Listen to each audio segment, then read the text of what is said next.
Hey, this is Darren from Property Prosperity, and today I'd like to have a bit of a chat to you about fear. And if you look back over your lifetime and you look at all the times you sort of thought about doing something, and you thought, well, maybe when you're younger, you're like, well, maybe I don't have enough experience, and then as you get older, you think, well, maybe I need to wait till I can earn a bit more money in my job, or I get a bit settled, and then you think, well, maybe I just need to wait before I want to travel a bit before I start doing things, and then I think, well, now I've got a family, so I don't want to take a risk. And then as time goes on, then we start to build up this, money we've saved up, and we bought our house, and we have all these, responsibilities. And then we don't want to risk everything that we've worked so hard to save up. And the reason why this fear is dangerous for us is because we've got to be setting ourselves up for the long term and for the future. And the problem is with fear, you're always thinking about the short term. And you're always thinking about what am I worried about right now? And the thing you probably should be worried about with fear is you probably should be thinking about, should be worried about what's going to happen in the future. How am I setting myself up now for where I need to be in the future? Because, if you don't take those risks now, if you don't take yourself outside of those comfort zones now, you're never going to get yourself to the point where you are setting yourself up for the future. So, this applies to everything almost, whether it's a sporting career, or whether it's a music career, or whether it's your choosing a path in life that you really want to get to achieve something. You're always going to have to go outside of your comfort zone. And this particularly applies to property. And so if you look back over your lifetime and you think about, all the opportunities you've missed out because you've just decided that it wasn't the right time, and hey, Chris, thanks for joining. And this is particularly punishing with as far as property goes. The amount of times, it's depressing when you look back over time and you think, oh man, 10 years ago, if I'd only bought some properties back then, or 15 years ago, or 20 years ago. And this is the thing, the older you get, the more you regret all the things you haven't done in the past. And particularly with property, it can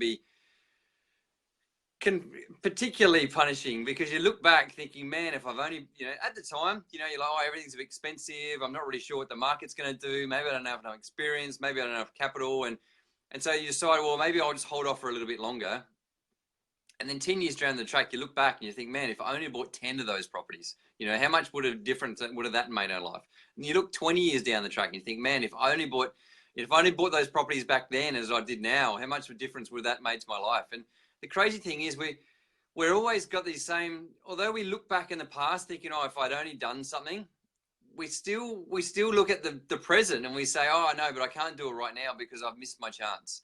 And because I can't do it right now because I've got a family to worry about, or I can't do it now because I've only got another 5 years to retirement, or there's always a reason why you can't do something. And so what that's stopping us from doing is achieving our goals where we want to get to later on in life. And so, when you think about it with property, they talk about, if you think about retirement, they talk about having about 70% of your pre-retirement income. So let's say you're on 100 grand a year when you retire, then you're essentially meant to have about 70 grand a year in your retirement. And so imagine you retire when you're 65 and you're going to cark it when you're 85. So it's 20 years that you're going to be living for. So you need 20 years times by 70 grand a year. So that's like $1.4 million. And in reality, nowadays, because we're all fit and healthy, and when we retire, or I'm not ready to retire yet, but when I do retire, that's when people want to start to travel and go out and enjoy life and all that sort of stuff. So you're probably going to need more when you retire than before you retire, because before you retire, you're still working, so you don't have an opportunity to spend a lot of money. But once you retire, you're going to be out doing a whole pile of things. So you probably need more than your 70%. You might need 130% of your pre-retirement income. So you think about that. And obviously over time, over the next 20, 30 years, we're probably going to live a longer than they are now too. So literally we're going to have to save millions of dollars when we get to retirement. So how's that even possible? Let's say you've only got another 20 years to retire. And let's say you are earning 100 grand a year. So you've got 20 years to save up $1.4 million. How are you going to do that? You're going to have to save 70 grand a year for the next 20 years. So you're going to be living on bread and water for the next 20 years, just so you can set yourself up for retirement, which is not possible. So, you've got a few options besides saving money, because saving money is not going to make it happen. So you either, start up a business, which for a lot of people, if they've got their day job, it's quite hard to do. You can either then invest in shares, which for a lot of people, it's a bit of a black box. They're a bit scared of putting money into shares. And for other people, it's, putting into property. So if you decide property is your thing, the thing about property, well, the good thing and the bad thing about it costs quite a lot of money to get in, and it costs quite a lot of money to get out. So you're more likely to stick with property for the long term, because really investing in property, it's all about the long term. It's about the long term capital gauge. You're hanging on, waiting for the market to go up over the time. You know, they talk about, you know, the property doubling in value every 10 years. You know, essentially that's saying the property values are going to go up, you know, 7% on average every single year. So, you know, you can imagine if you've got one property and it goes up by 7%, that's not going to change your life. But if it goes up 7% over 20 years, you know, that's when it's going to make a massive difference to your life. And to be honest, even one property going up by 7% every year over the next 20 years, it's going to be better than having no properties. But really, you need lots more properties. You need, you know, 5, 10, 15, 20 properties when you retire. Because the good thing about that is then you can sell half of them, pay down the debt in the other ones, and then you've got income coming in from those properties, and it's cash. It's just cash flow straight in your pockets, paying your bills, and you've got all this equity built up there that you can pass down to your kids. So the thing about this investing thing, it's a long-term strategy. You know, it takes, even if you are going to do property development, or you're going to do, you know, renovations, or you're going to do something, you're going to create extra value, so you want to make all this money in the short term, it's still something you need to learn over time. So it's still going to take your time to learn that anyway.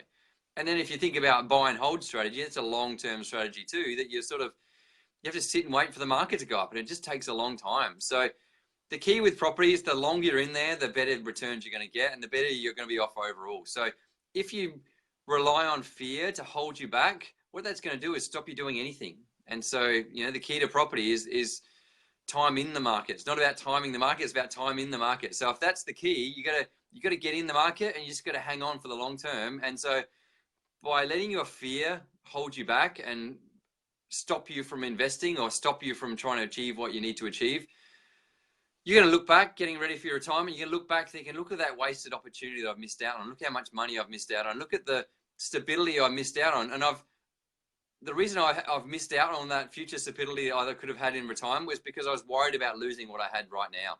And so the problem for that is, you know, you're always going to have a reason why you don't do something. So what you need to do is you need to say, okay, well, I understand why, you know, that it's risky and I'm a bit scared about doing it, but I'm going to do it anyway. I'm just going to get, you know, inform myself as much as possible, get as much advice from as many people as possible, you know, take on a mentor or take on someone that knows what they're talking about, and you can learn from their mistakes. You don't have to necessarily make mistakes. And so that's a good way to eliminate some of the risk and alleviate some of the fear associated with investing or developing or renovating or whatever it happens to be. So hopefully you can understand why fear is really holding you back, and how much fear can actually cost you in the long term. And, you know, you don't really want to look back and realize that, you know, you didn't do a whole pile of things just because you're afraid of losing what you had right then. But, you know, in actual fact, what it's costing you is what you're going to have in the future. So hopefully it made sense, and hopefully you like what I had to say. If you have liked it, click on the like button. If you haven't liked it, still click on the like button, because I really appreciate it. And if you've got something you'd like me to talk about in a future episode, then put a comment in the comment box. Or if you've had the situation when you've looked back in the past and thought, man,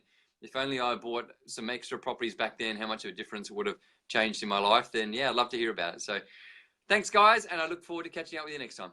Bye for now.